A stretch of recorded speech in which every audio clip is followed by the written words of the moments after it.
ناصر صدر.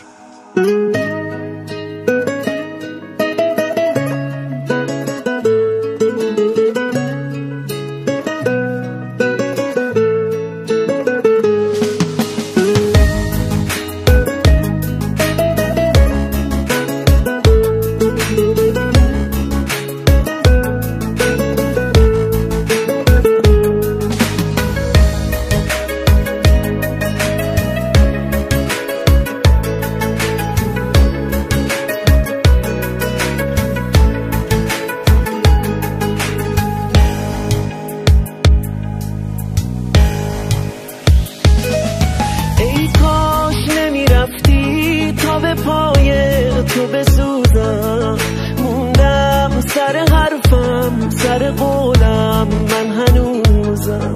هیچ وقت نمیخواستی که بمونی تا بمونم، هیچ وقت نمیذاشتی همه حرفا تو بدونم. ای کاش میدونستی از وقتی که رفتی من کسی ندارم. ای کاش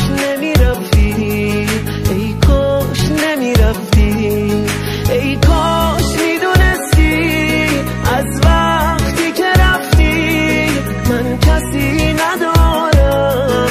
ای کاش نمیرفتی، ای کاش نمیرفتی.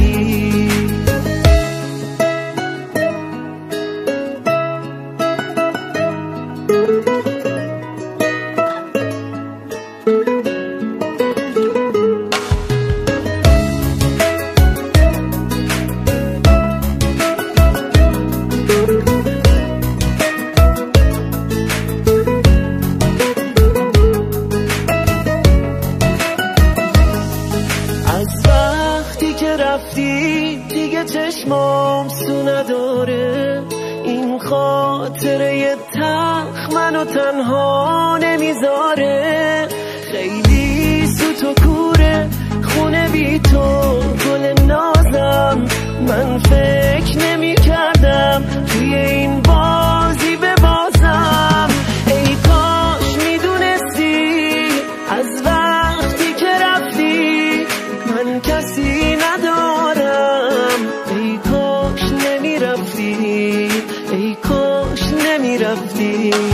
ای کاش میدونستی از وقتی که رفتی من کسی ندارم. ای کاش نمیرفتی، ای کاش نمیرفتی، ای کاش نمیرفتی.